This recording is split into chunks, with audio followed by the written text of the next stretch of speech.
Je vous remercie, Monsieur le Président. Monsieur le Président, Mesdames les ministres, mes chers collègues.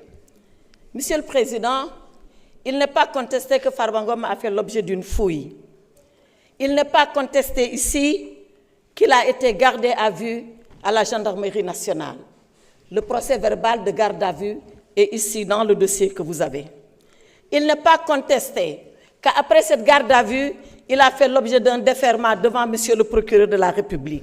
Il n'est même pas contesté que c'est à la suite de ce déferment que Monsieur le procureur de la République s'est avisé en disant que son immunité parlementaire n'a pas été levée et qu'il fallait arrêter les poursuites et le retourner au pavillon spécial. Alors, si tous ces faits ne sont pas contestés, et ces faits ne peuvent pas être contestés parce qu'étant exactement la vérité et la vraie vérité, qu'est-ce qui est alors contesté?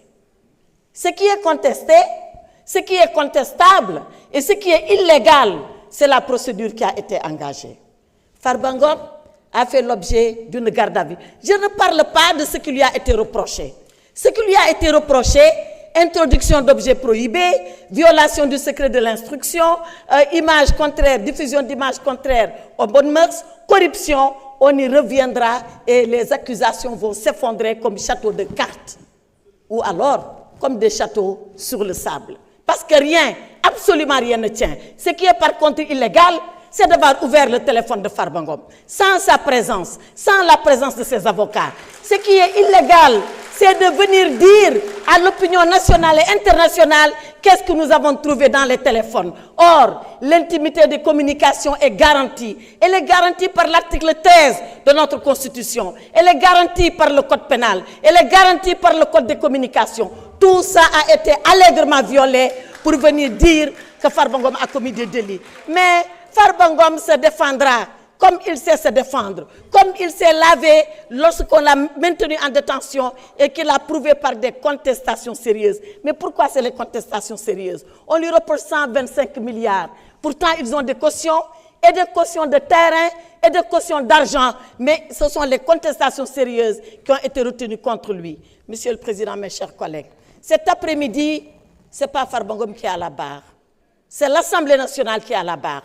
Est-ce que nous allons accepter, nous, que notre immunité soit violée par des gendarmes dans le cadre d'une procédure d'enquête primaire sans que nous ne soyons là, sans que l'Assemblée nationale ne se prononce? Cette affaire ne concerne plus Farba Ngom, elle concerne nous, les députés que nous sommes, elle concerne notre Assemblée nationale, le règlement intérieur, Monsieur le Président.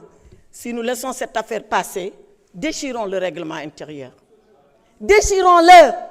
Il n'a pas de sens, il n'a pas de portée, il n'a aucune signification. Demain, vous les députés, vous serez poursuivis, arrêtés, et personne ne viendra demander la levée de votre immunité parlementaire. Voilà ce qui va se passer. Monsieur le Président, je voulais dire que dans la galaxie de la démocratie, l'Assemblée nationale est considérée comme le soleil. Mes chers collègues, refusez l'éclipse qui vous a été proposé. Refusez de courber l'échine parce que l'exécutif le demande. Refusez de violer votre propre règlement intérieur pour faire plaisir à...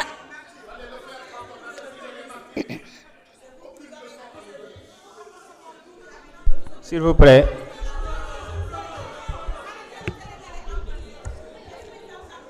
Monsieur le Président. Attendez, mes chers collègues, s'il vous plaît. S'il vous plaît, il reste moins de 2 minutes. Laissons-la terminer, s'il vous plaît. Monsieur le Président. Honorable,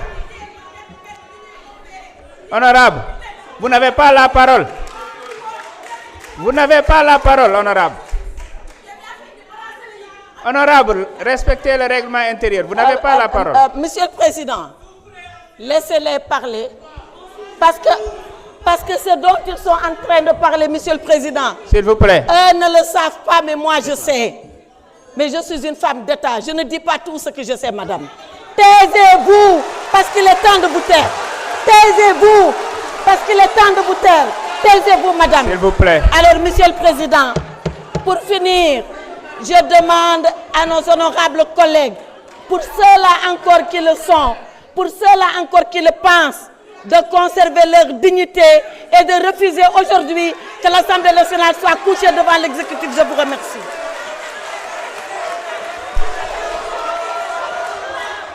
Mes chers collègues, je suspends la séance. Nous allons... Mes chers collègues, écoutez s'il vous plaît. Je suspends pour 20 minutes. Je vous donne rendez-vous à 17h20. La séance est suspendue.